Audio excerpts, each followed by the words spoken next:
기드온에게 주신 명령이 구체적으로 몇 가지 지시사항이 있습니다. 첫째는 바알의 제단을 헐어라.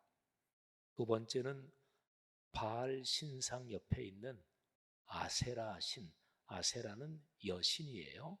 그러니까 바알이 대장신이고 아세라는 여성신인데, 아세라 그 신상은 나무로 되어 있었어요.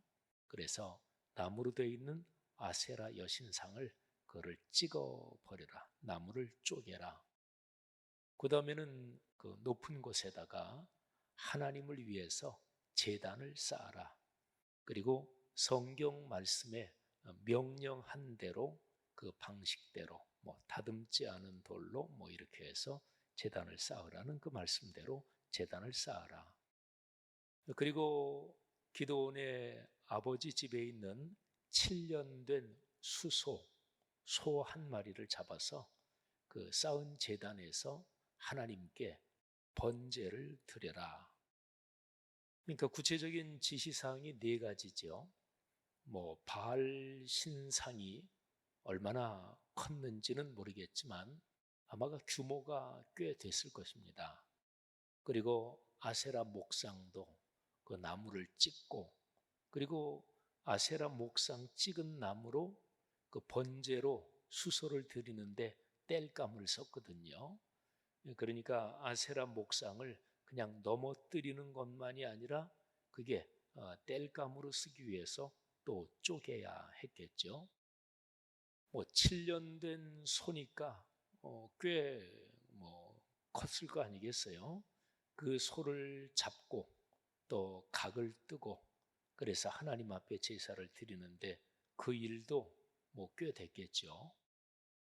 성경 말씀에 보면 기드온이 종 10명을 데리고 이 일을 했다고 기록하고 있습니다.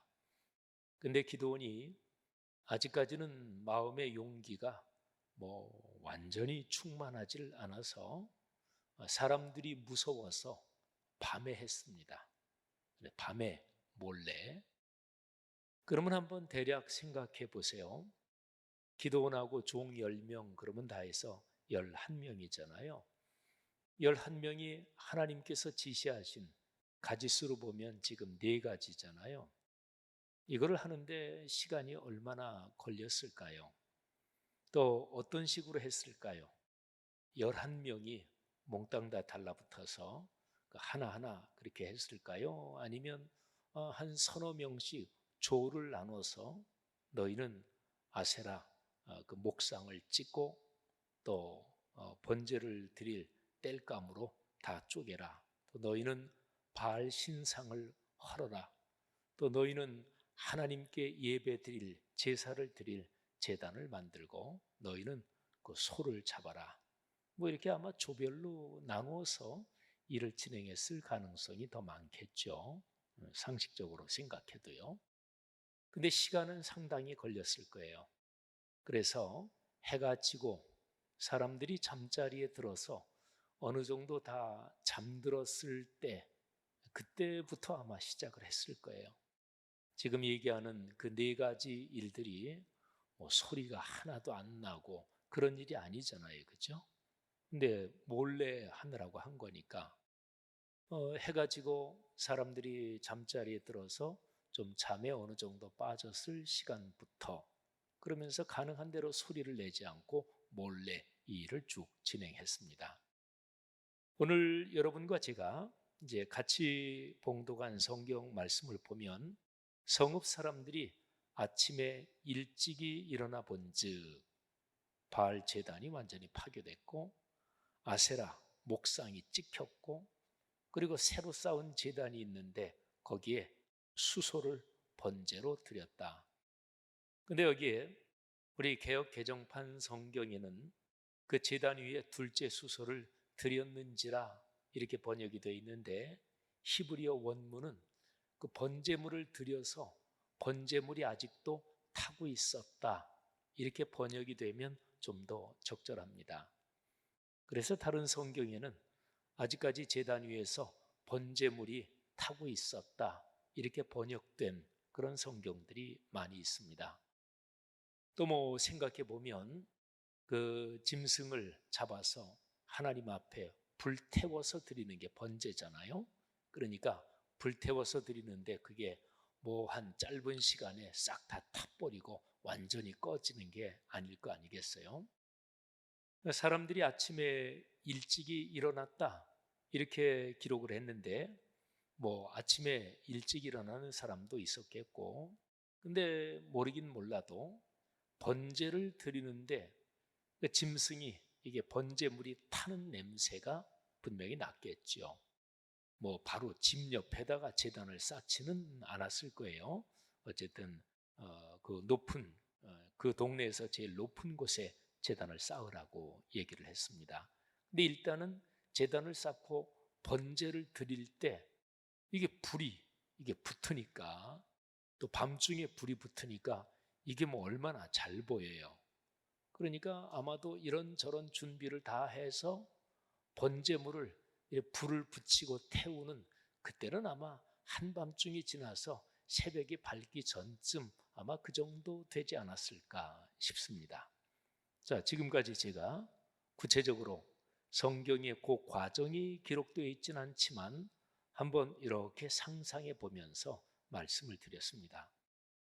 근데 아침에 온 동네가 그야말로 발칵 뒤집히고 소동이 난 거예요. 오늘 여기 말씀해 보니까 사람들이 난리가 나서, 그래서 사람들이 도대체 누구의 소행이냐, 바알 신상을 헐고 아세라 목상을 찍고 그리고 새로 제단을 쌓아서 번제를 드렸는데 이게 도대체 누구 소행이냐, 알아보니까 요아스의 아들 기드온의 소행입니다. 그래서 요아스네 집으로 사람들이 몰려들었어요. 그러면서 기드온 나와라, 죽여야 된다. 그때 당시에, 그러니까 미디안 사람들의 압제 지배하에 있었는데 그들이 섬기던 바알 신상, 이게 이제 뭐 그 당시에 제일 중요한 신, 그들이 섬기던 하나님이니까, 그를 헐었으니까 이거는 뭐 엄청나게 큰 일을 저지른 거죠. 또 기드온도 그 일이 얼마나 엄청난 일인가를 알기 때문에 사실은 아직까지 용기가 충만하지도 못하고 그래서 몰래 한 거죠. 사람들이 몰려와서 기드온 죽여야 된다. 근데 이 상황에서 기드온의 아버지가 나섭니다. 근데 성경 오늘 읽은 그 앞에 보면은 그 아버지의 집에 있는 바알 신상을 헐고 그랬는데 이것이 아버지의 집 그 가까이 있는 거였는지 뭐 그런 상황은 정확하게 모르지만 기드온의 아버지도 그렇고, 말하자면 이스라엘 사람들 대부분이 다 바알 신을 섬기며 살고 있었던 거죠. 요아스도 그랬는데 이제 막상 이 난리가 나니까 요아스가 적극적으로 아들 편을 듭니다. 그러니까 기드온의 아버지 요아스는 바알을 뭐 그 당시 사람들이 다 섬기며 살았는데 진심으로 바알이 참 신이다, 하나님이다, 이런 생각을 가진 사람은 아니었던 것이 분명합니다. 오늘 여기 말씀을 보니까 기드온의 아버지 요아스는 하나님께 대한 신앙이 깊었던 사람인 것 같아요. 그러니까 상황이 그러니까 어쩔 수 없이 뭐 바알 신 섬기고 그랬지만, 그러나 그 마음속에는 이스라엘의 여호와 하나님에 대한 신앙이 깊었던 사람이라고 볼 수가 있습니다. 사람들이 온통 다 몰려와서 요아스 당신 아들 죽어야 된다, 난리를 피우는 이런 상황에서 요아스가 아주 중요한 얘기를 합니다. 요아스가 네 가지 얘기를 해요. 31절에 보니까 자기를 둘러선 모든 자들에게 이렇게 말합니다. 자, 첫 번째, 너희가 지금 바알을 위해서 다투느냐? 그러니까 너희가 지금 바알 편에 서서 지금 싸우느냐? 이게 첫 번째 얘기입니다. 두 번째, 너희가 바알을 구원하겠느냐? 그러니까 바알은 신이잖아요. 신으로 섬기는 거잖아요. 그런데 바알이 너희를 구원하는 게 아니라 너희가 지금 바알을 위해서 싸우고 그리고 바알을 구원한다는 얘기냐? 자, 두 번째. 그다음에 세 번째로 요아스가 이렇게 얘기합니다. 아주 강력한 확신을 가지고 얘기하는 건데요. 누구든지 바알을 위해서 싸우는 바알을 위해 바알 편에 서서 싸우는 자는 아침까지 죽임을 당할 것이다. 그러니까 지금 아침 일찍이잖아요. 그러니까 여기에서 아침까지 죽을 것이다. 이 얘기는 뭐 요즘 말로 말하면 새벽에 막 난리가 나서 사람들이 왔으니까 바로 그날 아침을 얘기할 수도 있어요. 그 다음날 아침이 아니라 어쨌든 바알을 위해서 싸우고 바알 편에 서서 싸우는 사람 아침까지 죽는다. 굉장히 강한 얘기죠. 자, 이게 세 번째 얘기고, 그리고 네 번째 얘기가 아주 중요합니다. 자, 바알이 과연 진짜 신이라면, 그래, 내 아들이 바알의 제단을 파괴했다.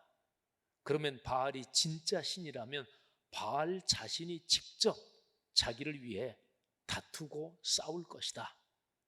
여러분, 이 네 번째 얘기가 중요합니다. 바알이 진짜 신이겠느냐?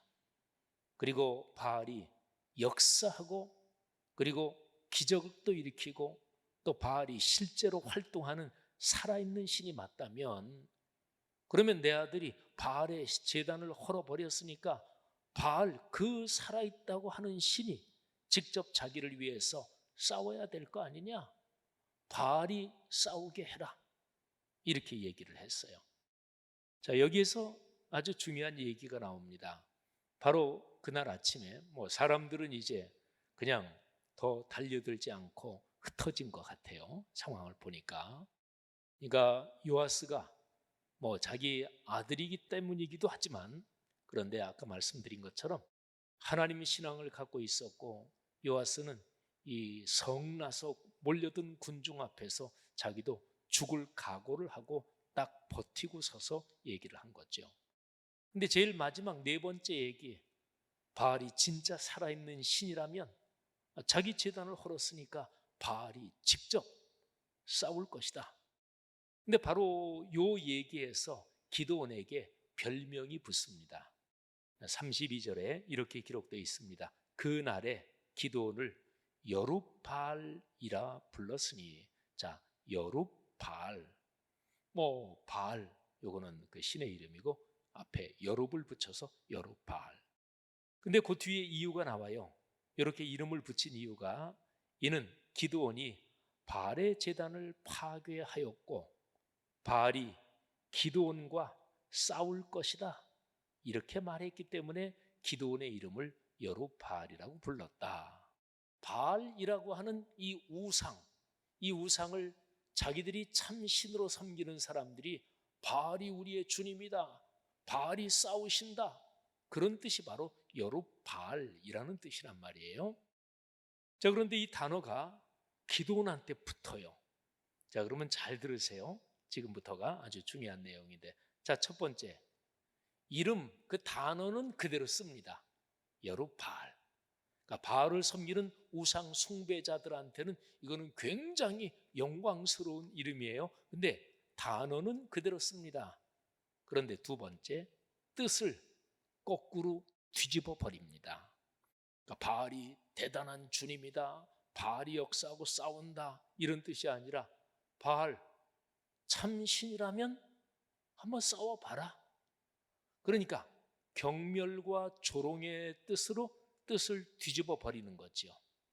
자, 그러면 이게 무슨 뜻인가요? 세 번째로, 바알은 신이 아니다. 바알은 그냥 사람이 생각해서 그냥 돌로 만들어 놓고 뭐 이런저런 걸로 만들어 놓은 거지, 바알은 살아있는 신이 아니다. 그리고 기드온이라는 인물이 거짓 신, 우상 바알과 싸운다. 그리고 기드온이 우상을 숭배하는 그 사람들하고 싸운다. 이런 얘기가 되는 거죠. 그러니까 바알, 기드온하고 한번 기드온한테 덤벼봐라. 그리고 바알을 섬기는 우상의 숭배자들이요, 너희들이 섬기는 그 바알이 진짜 신이라면 너희들이 섬기는 바알의 힘을 의지해서 한번 기드온한테 덤벼봐라, 이런 이름이 되는 거죠. 자, 여러분, 그래서 여룹바알이라는 이름이 기드온의 별명이 됩니다. 그런데 중요한 거는 별명 정도가 아니라 더 나아가서 아예 기드온의 이름이 돼버립니다. 여룹바알이라는 이 단어가 네 글자, 한글 번역으로 여룹바알, 이 네 글자가 사사기 그리고 이제 사무엘서에도 잠깐 또 나오는데요, 모두가 14번 나옵니다. 14번이 나오는데 첫 번째 나오는 거는 아까 제가 읽어드렸어요. 32절에 그날의 기드온을 여룹바알이라고 불렀다. 그러니까 여룹바알이라는 이름이 기드온하고 어떻게 연결됐나, 요거를 설명하면서 여룹바알이라는 단어가 제일 첫 번째로 나와요. 그리고 뒤에 13번이 더 나오는데 13번이 거의 다가 사사기에 나와요. 사무엘상에 한 번 더 나오고, 근데 13번 중에서 2번은 별명으로 나와요. 그러니까 이런 표현이에요. 여룹바알이라고 하는 기드온이, 이렇게 나와요. 그러니까 기드온 이름도 나오고, 근데 기드온의 별명을 사람들이 여룹바알로 불렀다. 여룹바알이라고 하는 기드온이 뭐 이러했다. 2번은 그렇게 나와요. 그러니까 2번은 별명으로 나오는 거죠. 그런데 나머지 11번, 이거는 아예 기드온의 이름으로 나옵니다. 그러니까 기드온이란 단어는 원래 이름은 나오지도 않고요, 여룹바알이 여룹바알이 이렇게 했다, 아예 이름으로 그렇게 나옵니다. 자, 그럼 보세요. 이 여룹바알이라는 말이 기드온의 그냥 아예 이름이 돼버리는 거예요. 그런데 이 이름을 기드온이 가지고 있다, 이 얘기가 무슨 뜻을 담고 있을까요? 그러니까 원래 뜻은 여룹바알, 바알이 주님이다, 바알이 우리를 위해서 역사하고 싸운다, 바알을 섬기는 사람한테는, 하나님을 섬기는 사람이 여호와 니시, 여호와 라파, 여호와 이레 이런 것처럼 바알을 우상 섬기는 사람한테는 그게 위대한 단어였단 말이에요. 근데 그걸 완전히 거꾸로 뒤집어서 그거 위대한 단어 아니야, 그거 거짓말이야, 그거는 가짜 신이야, 그러면서 여룹바알이라는 단어를 뒤집어서 기드온이 나한테 그 이름을 붙인다. 이제부터 나 기드온은 바알을 회파하고 바알을 대적하고 바알과 싸우는 사람이 나 기드온이다. 이렇게 기드온이 아예 자기 이름이 돼버린 거예요. 자, 그러면 보세요. 기드온은 지도자잖아요. 그러니까 기드온이 이스라엘의 지도자가 돼서 이제 적하고 싸우는 거예요. 근데 적군하고 싸우는데 싸울 때의 제일 중요한 표적이 무엇일까요? 적군의 총대장이잖아요.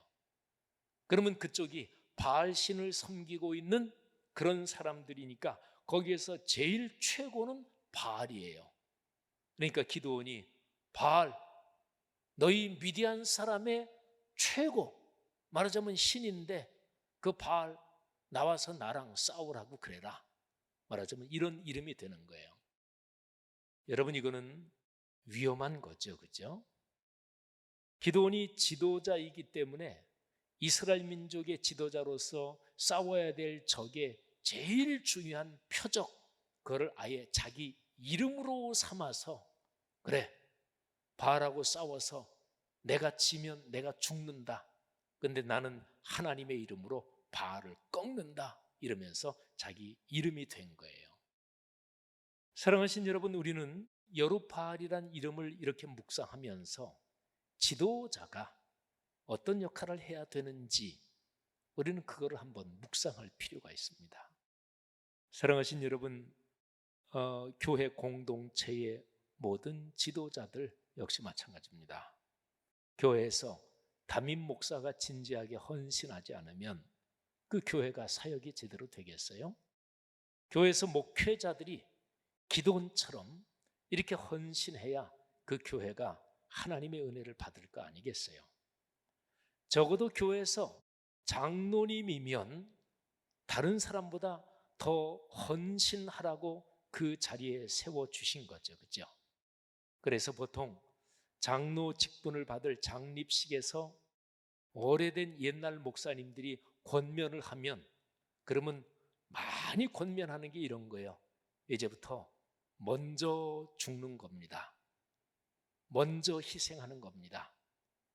교회 와도 다른 사람보다 더 일찍 오고, 갈 때는 제일 늦게 가고, 교회 굳은 일 있고 청소할 일 있고 남이 하기 싫어하는 일이 있으면 그거 먼저 하고. 그러니까 장로의 자리는 먼저 죽는 자리입니다. 목회자 당연히 마찬가지고, 장로님 그렇고, 권사님 오늘 헌신 예배인데 권사님, 안수 집사님, 집사님 다 마찬가지죠. 사랑하신 여러분, 기도원이 바로 그런 자리에 우뚝 선 거예요. 자, 바알신 살아있다면, 자, 내가 여기 표적이다, 나를 쳐라. 바알을 참신으로 섬기는 우상의 숭배자들이여, 너희가 섬기는 바알이 진짜 신이라면 너희의 신을 내가 그렇게 모욕하고 거짓 신이라고 했으니까 내가 표적이다, 나를 쳐라. 그리고 쓴 거예요. 그죠? 사랑하신 여러분, 우리가 지금 묵상한 것을 예수 그리스도와 연관시켜서 한번 생각을 잠깐 해보겠습니다. 죄의 권세 중에서 제일 큰 게 죽음이라는 무기입니다. 그래서 죄와 사망의 권세, 이렇게 얘기하는 거예요. 그러니까 악한 영이 죄를 짓게 해서 사람들을 영원한 멸망으로 끌고 가는데, 사람들을 공포에 질리게 하고 두렵게 하는 이 악한 영이 죄를 통해서 가지고 있는 제일 커다란 무기가 뭐냐? 바로 죽음, 사망이란 말이에요. 그래서 예수 그리스도께서 부활하시고 나서 사망아, 너의 권세가 어디 있느냐? 이렇게 선언을 하셨던 거죠. 그러면 사람은 누구나 다 죽음을 두려워합니다. 죽는다, 사망 다 두렵죠. 근데 죽는 것 중에서 제일 끔찍하게 죽는 거는 더 무서울 거 아니겠어요? 그러니까 인류 역사에서 사람이 죽는데 제일 끔찍하게 무섭게 죽는 거, 그게 십자가 처형이에요. 공개 처형이고 잔인하게 사람을 죽이는 거예요. 그러니까 십자가 처형, 잘못하면 십자가 처형한다 그러면 다 두려워 떠는 거죠. 그런데 예수 그리스도께서 악한 영의 죄의 권세 중에서 가장 강력한 무기 십자가, 그거를 당신이 딱 짊어지신 거예요. 그래서 십자가에 달리신 거죠. 그러면 그때부터 이 십자가는 기독교의 영광스러운 이름이 된 거예요. 그러니까 악한 영이 사용하는 가장 강력한 무기, 그거를 예수 그리스도께서 무력화시키고 오히려 거기에서 부활의 영광이 드러난 거지요. 여러분, 기드온이 여룻바알, 그러니까 악한 영, 이 바알 우상의 권세를 자기의 이름으로 아예 확 짊어진 것처럼 예수 그리스도께서 십자가를 당신이 짊어지신 거지요. 사랑하신 여러분, 오늘 말씀을 통해서 여러분과 저 우리가 각자가 이런 묵상을 한번 하고 또 이런 결단을 했으면 좋겠어요. 하나님이 나를 그리스도인으로 부르셨잖아요. 우리 각 사람이 다 그렇잖아요. 그러면 하나님께서 나에게 주신 직분, 또 나에게 주신 사명은 무엇인가? 한번 각자가 마음속에 생각해 보시기를 바랍니다. 그러니까 나는 하나님이 나를 당신의 자녀로 부르시고 또 영광스러운 그리스도의 몸인 교회에서 직분까지 주셨는데, 나는 기드온이 그랬던 것처럼 내 이 직분을 잘 감당하고 있는가? 한번 각자가 묵상해 보시기를 바랍니다. 여러분이 가정에서 가장으로서 또는 남편, 아내로서 또는 자녀로서 연로하신 부모님 모시고 있는 이런 거, 이게 다 여러분과 제가 신앙인으로서 가지고 있는 어떤 하나님께서 맡기신 일이잖아요. 이거를 잘 감당해야죠. 이런 우리의 모든 맡고 있는 일에 악한 영의 꼬임에 넘어가지 않도록, 또 악한 세력에 지지 않도록 담대한 이 능력을 가져야 될 거 아니겠어요? 기드온에게 아예 여룻바알이라는 그 명칭이 이름으로 탁 붙었을 때 기드온은 하나님 그분의 능력만 의지해서 가는 그 외길밖에 다른 길은 더 이상 존재하지 않았던 거지요. 그죠? 그렇습니다. 사랑하신 여러분, 걸어가시는 삶의 여정에 오로지 하나님만 꽉 붙잡고 또 악한 영의 권세를 능히 넉넉하게 이기면서 걸어갈 수 있는 그런 축복, 그런 능력이 여러분의 삶에 넉넉하기를 주님의 이름으로 축원합니다.